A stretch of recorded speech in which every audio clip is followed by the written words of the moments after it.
answers racism accusations with a charge of his own anti-Semitism. The painful roots of Trump's "go back" comments. Revelations about a secret Facebook group spawned investigation of 70 current and former Border Patrol employees. All that and more coming up next.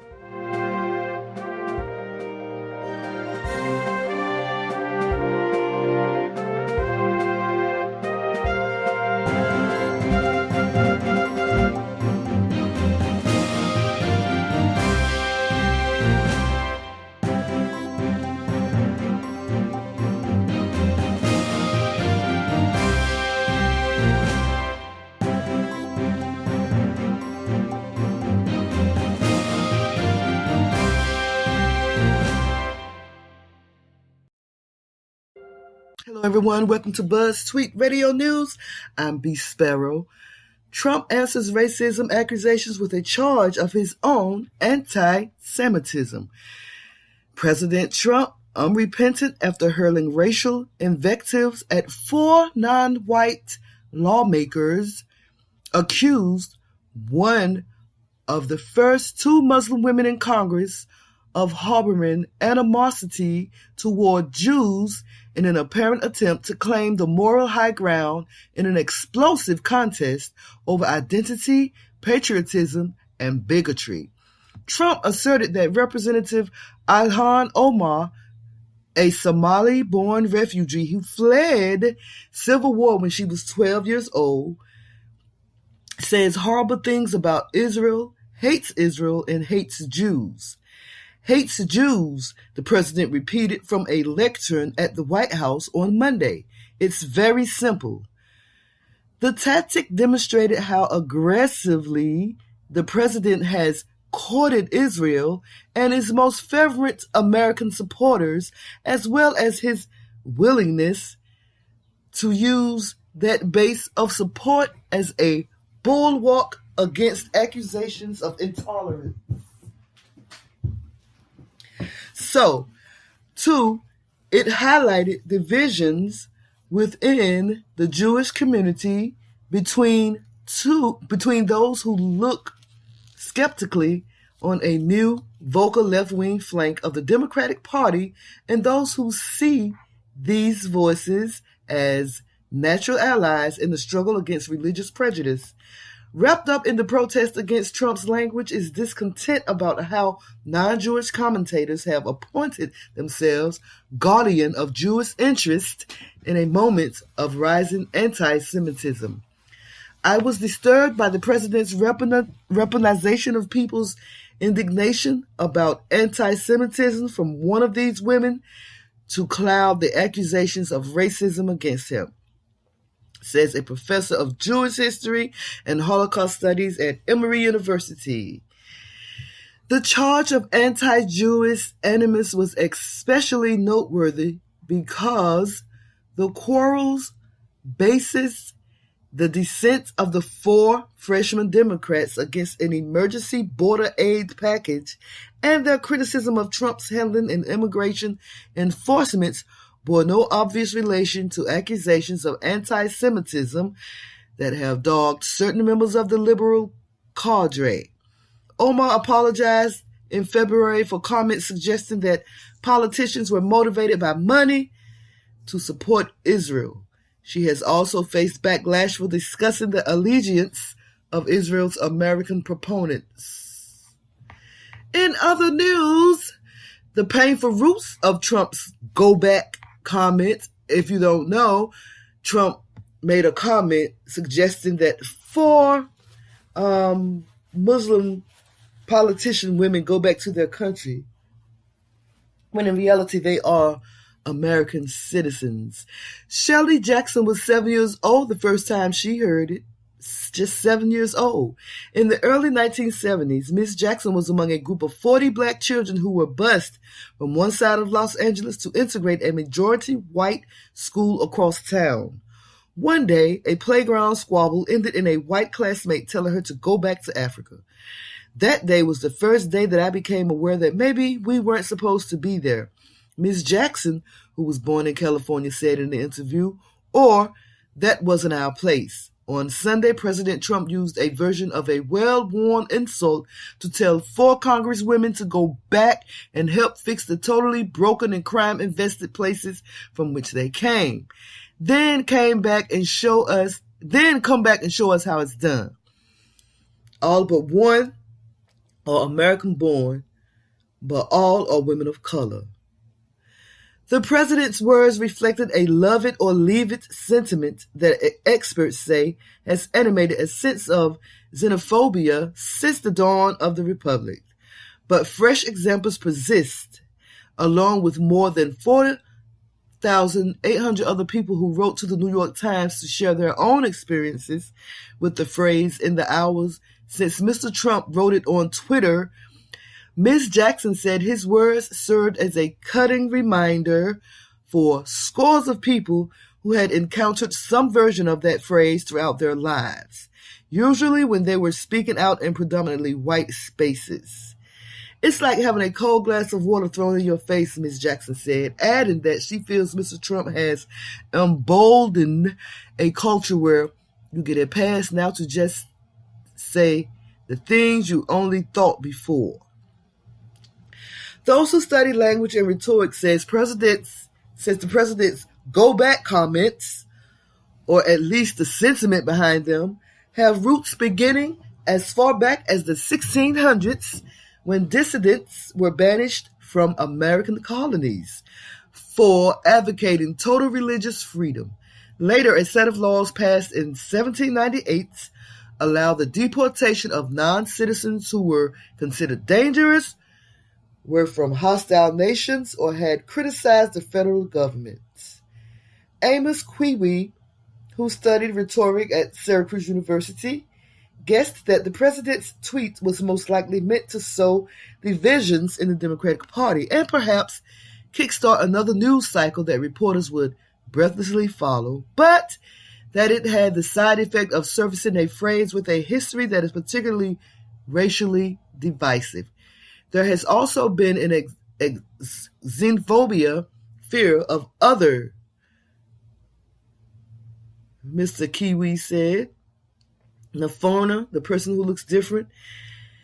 It has hit different minorities for many decades. It was there in 1882 when the Chinese Exclusion Act sought to curb the number of Chinese workers and families entering the United States to find day labor work, from building railroads to doing laundry. And it was there in the 1840s when anti-Irish and anti-Catholic sentiments in the United States led to the creation of a nativist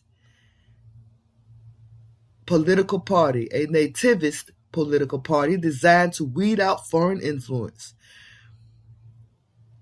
One of the prime examples of the go-back sentiment has roots in the American Colonization Society, a white-led organization that sought to send freed slaves back to Africa. An assistant professor of political science at Quinnipiac University wrote in a 2016 Washington Post analyst that some freed slaves went willingly because they were delusioned with the prospects of racial equality in America, while others who wanted to stay argued that the effort to resettle slaves was a thinly veiled way to purge the United States of black people. The descendants of those who stayed, Mr. Batty said in the interview, are now familiar with the sort of knee-jerk go-back slur meant to immediately single out someone from a group where one trait, usually whiteness, is the default. You are making this claim only to adopt a sense of place, said Mr. Batty, to put someone in a sense of place and give a sense of the other, that someone is different, without even having an understanding of the implications of those words.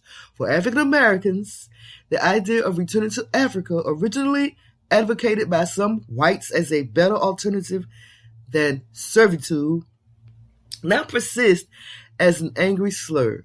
Outside a Trump rally in Cleveland in 2016, a man was filmed shouting, "Go back to Africa," as a black woman who was there to protest, Mr. Trump. "Y'all brought us here," the woman retorted, From the 4,800 responses the time received, a common theme seemed to be encountering the slur when speaking up in white spaces, with the targets not limited to African Americans.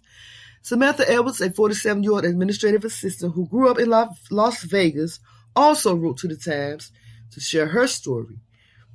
In the mid-1990s, she said she and her mother were chased out of a restaurant by two white men who screamed at them to go back to Mexico. She said she and her mother had been speaking together in English before the men chased them. Ms. Edwards, who was born in the United States but is of Mexican descent, said her parents avoided teaching her Spanish so she could avoid some of the discrimination they felt.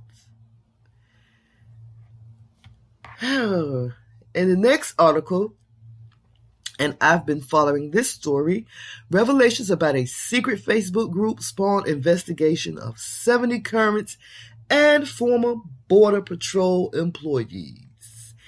Customs and Border Patrol officials announced Monday that the agency has opened an investigation into 70 individuals, including 62 current and 8 former employees, as a result of media reports that exposed a secret Facebook group in which some current or former Border Patrol employees shared racist, sexist, and misogynist posts about immigrants and members of Congress. During a conference call that was scant on details, Matthew Klein, the Assistant Commissioner for the CBP's Office of Professional Responsibility, said his office had completed 2 investigations so far and had forwarded its findings to the agency's Employee Relations Division for review and any decisions about potential discipline. He declined to say whether his office had substantiated the allegations in those cases. Klein also would not identify any of the 70 people under investigation, what types of jobs they hold or held, or whether any senior Border Patrol officials were among those under scrutiny. Klein and his deputy, Michelle James, also declined to indicate whether any employees had been suspended from duty as a result of their activity in the Facebook group, saying that doing so would violate the employees' rights to due process. And Klein refused to confirm a report by The Intercept, which had archived some of the posts from the secret group, that Carla Provost, the chief of the Border Patrol, had once been a member of the group called I'm 1015, which is code for what they call it, a code for immigrants who have escaped their country or is here illegally. So the name of the group is called I'm 10-15. So the chief of Border Patrol, Carla Provost, was a part of this group. And the person who is doing the investigation will not say whether she was under investigation or not. Klein would only say that his investigation is comprehensive and is being conducted without regard to rank. Klein said that the Department of Homeland Security's Office of Inspector General had declined to start an investigation of its own, but have remanded the case to his office. And I've been following this case, and Carla Provost, the chief of Border Patrol, was so adamant about finding out who was part of this Facebook group, when in reality she may have known all along because she herself had once been a member of the group.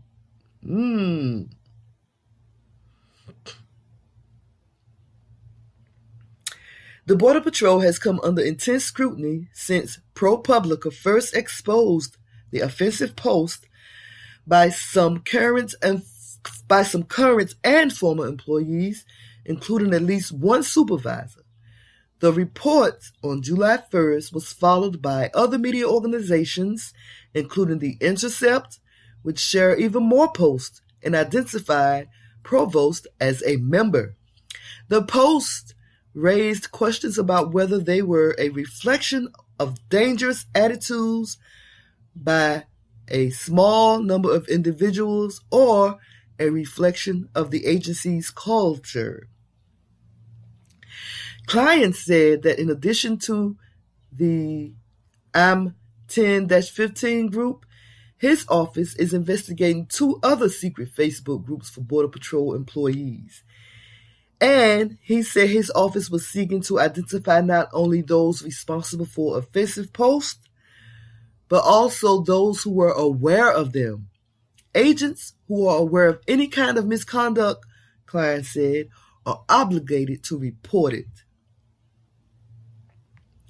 Klein said his office has signaled to all CBP employees that expectations of professional conduct don't end at the end of a shift.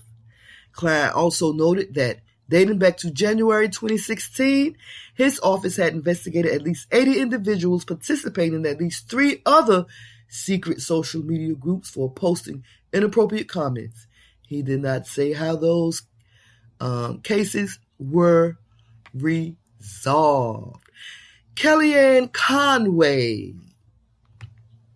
should be fired and in prison for defying subpoena on Hatch Act violations, says Democrats. After counselor to the president, Kellyanne Conway failed to appear to testify on her Hatch Act violations before the House Oversight and Reform Committee on Monday, Democrats, watchdog, and advocacy groups called for her to be fired and even put in prison. White House counsel Pat Cipollone, in a letter to the committee's chairman Elijah Cummings, wrote, Ms. Conway cannot be compelled to testify before Congress with respect to matters related to her service as a senior advisor to the president, and that the president has directed Ms. Conway not to appear at the committee's scheduled hearing on Monday, July 15, 2019. Accordingly, Conway did not show up to testify on the Office of Special Counsel's conclusion in June that she broke the federal law prohibiting executive branch employees from influencing the outcome of an election and recommended that Trump remove her from serving in government. In a statement Monday afternoon, Sean Eldridge, president of the progressive advocacy group Stand Up America, said that Conway is unfit to serve the American people in any capacity and that, as the U.S. Office of Special Counsel recommended, she should immediately be fired.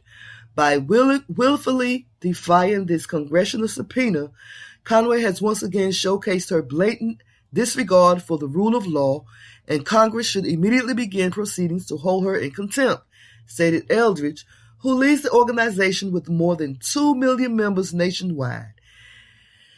Kellyanne Conway has stopped at nothing to hide the truth about Trump's abuses of power and conflicts of interest from the American people. Scott Dworkin, co-founder of the Democratic Coalition, told Newsweek that Conway absolutely should be fired for countless reasons and that Conway should be put in prison, not in the White House.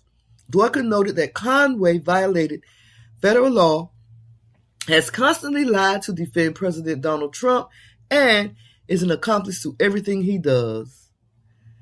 She's one of the worst enablers of his racism, sexism, and overall hate, Dworkin claimed. She shouldn't be threatened to be held in contempt. She should be held in contempt immediately. Dworkin added that Conway should receive massive daily fines until she testifies before the committee.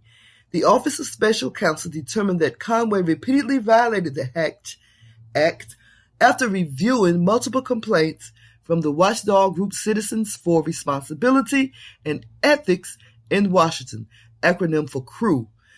CREW Executive Director Noah Bookbinder on Monday afternoon tweeted that the watchdog recommend Conway be fired.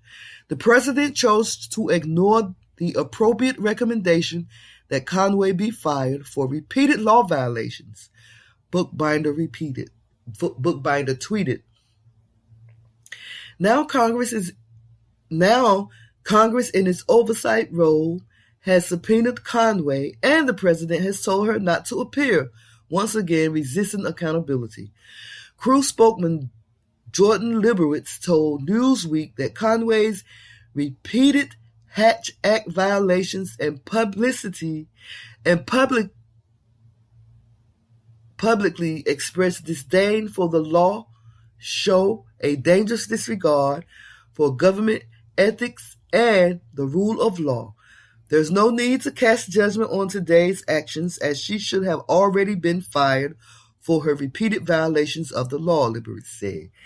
The White House did not immediately respond to a request for comment from Newsweek. And in other news, a Chicago alligator that was on the loose is finally caught, y'all. The alligator that somehow ended up in Chicago's Humboldt Park has finally been caught.